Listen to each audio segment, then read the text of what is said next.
Welcome back, Natural Resources. This week we are going to be finishing up our forestry unit, and you've had an opportunity to look at some trees, to learn some things about specific types of trees. This week we're going to actually look at the value of some of the trees and how to measure those and find out what the value would actually be. So when we look at the different units of measure in a tree, typically trees that are being used for lumber, that's for building purposes, whether it be for 2x4s or plywood or whatever. Typically lumber that's going to be sold for building, trees that are going to be sold for building are measured in what we call board feet. And so a board foot is actually 144 cubic inches. So when we're looking at a board foot, you're looking at something that's 1 foot long, 1 foot wide, and 1 inch thick. And so whenever we're looking at larger trees that are going to be used for lumber, we typically measure those in board feet because we're looking at the amount of lumber we actually can get from them. This is the actual formula that you would use in order to calculate board feet. And so if you were looking at a piece of lumber at Lowe's and you were trying to figure out how many board feet were actually in that piece of lumber, you would look at the length of it, you would look at the width of it, and how thick it is, and divide by 12. And that would actually be your board feet, helping you to figure out exactly how much wood there would actually be in that one particular piece of lumber that you were trying to purchase from Lowe's. Another unit of measure is actually cubic feet. And typically, whenever you're looking at cubic feet, you're looking at the amount of wood it would take to fill up something versus what you would actually be using as a unit of measure for lumber purposes. So just another unit of measure instead of using the board foot is cubic feet. And typically with that, you are looking at how much wood it would take to fill up a particular volume of something. Um, the last unit of measure is actually a cord. And a cord is how we measure pulpwood. So when we're looking at pulpwood, we are looking at small trees. We are looking at trees that are going to be harvested for paper. And so it really does not matter how much lumber itself there is in pulpwood because you're not going to be building with it. And so with pulpwood, you actually are going to be grinding it up to turn it into paper products. And so you don't have to have huge pieces of wood, and you also can use trees that are smaller and potentially even damaged. So with pulpwood, it's actually again the use of paper, but cords are also used in helping to measure firewood. So sometimes if you go to a store where you're looking to purchase some firewood, they often sell it by the cord. Now around here, most of the time they sell it by the truckload. But if we were going to get technical about it, a cord would be a stack of wood that's 4 feet by 4 feet by 8 feet. And so you have a formula here that shows you how you would actually compute that. I don't necessarily know that it's terribly important that you learn the computation of chords, but it is there and available if that's something that you're interested in looking at. But again, with chords, you're looking at pulpwood for paper, and you're looking at firewood, stacking small pieces of wood for firewood purposes. Sometimes we look at the weight of it, and this can be a little bit deceiving because green wood is going to be much heavier than wood that's been sitting for a while. And so with the gross weight, you're looking more at the weight of the wood itself. And this is really for measuring for pulpwood, for selling trees for pulpwood, more often than the cord these days, because you're actually making sure that you are getting a certain amount of wood, and that the wood that you're purchasing is fresh. We're looking at when we're looking at lumber or we're looking at for trees for paper or firewood or something like that, we use it in different stages of being cured. Green trees that are just cut down are great for making paper, but they're not too great for building a fire. So it kind of depends on what you're using the tree for, what unit of measure you want to use, and what you're actually going to be doing with that particular wood. So when we're looking at measuring tree diameter, I do have a couple of videos on here that show you how to use a Biltmore stick. For the purposes of this course and for the purposes of the FFA forestry competition, the Biltmore stick is a unit of measure that we actually use. It was created, and yes, the name Biltmore is familiar around here. It's the same Biltmores. If you go up to the Biltmore estate, a tremendous amount of what they did with their estate and with the Pisgah National Forest was forest preservation. And so a lot of forestry stuff is surrounded around the Biltmore family. And so the Biltmore stick is named for the Biltmore family and the use of the forest that they had in their area on their estate. So the Biltmore stick can be used to measure tree diameter and tree height. There is going to be a video that you're going to want to watch that shows you how to measure tree diameter and tree height. Since I can't actually show it to you, this guy on this video should be able to show it to you.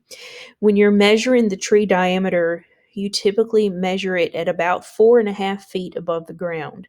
That's called diameter at breast height, or DBH.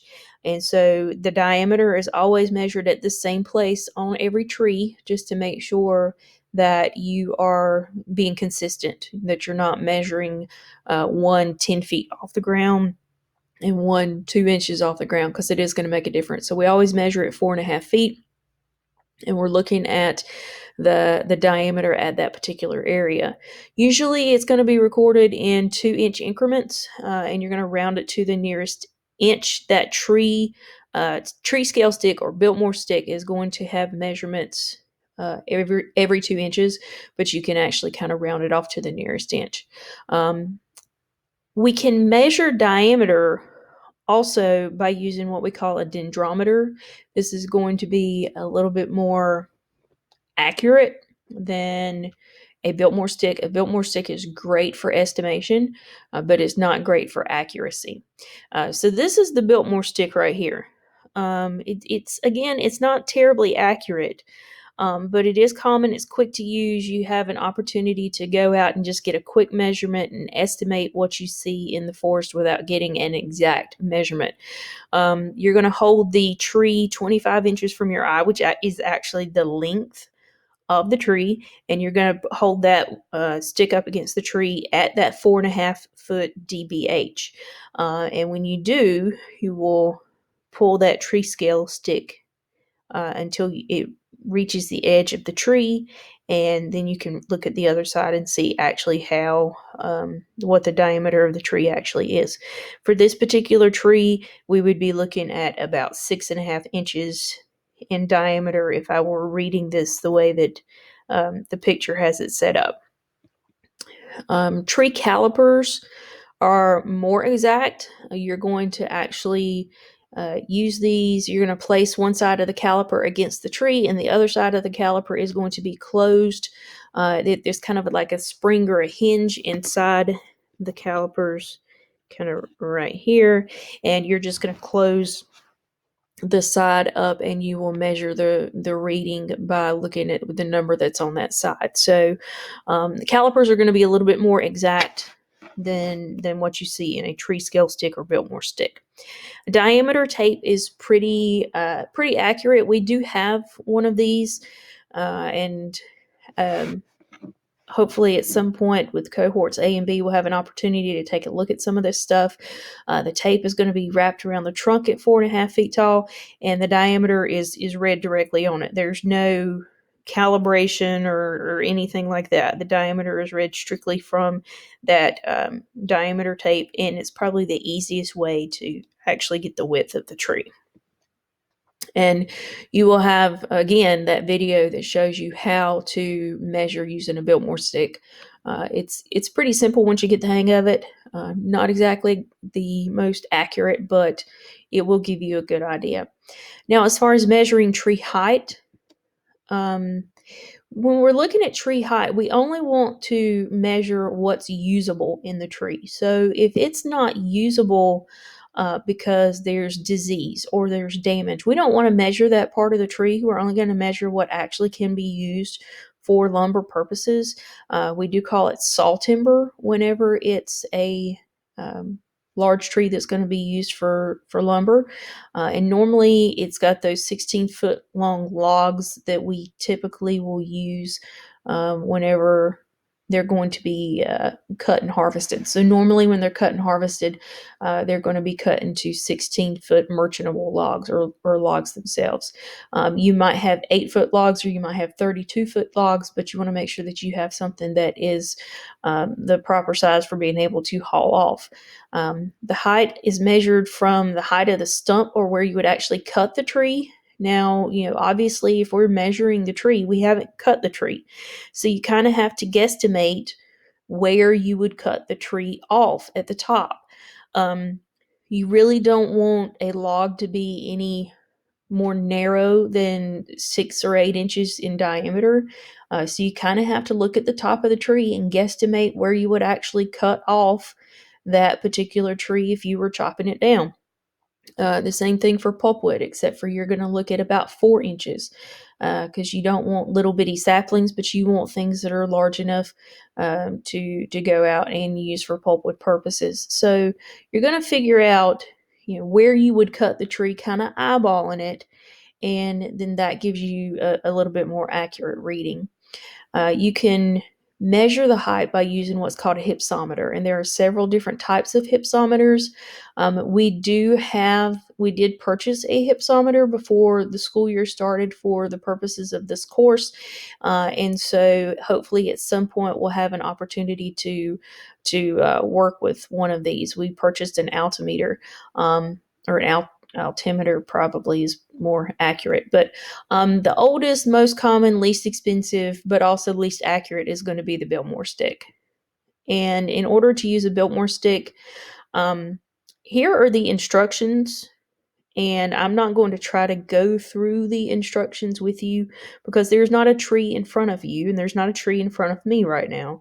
But you can read these instructions, and I want you to watch the video that has the explanation of it, because the guy does a pretty good job of explaining how to use a Biltmore stick.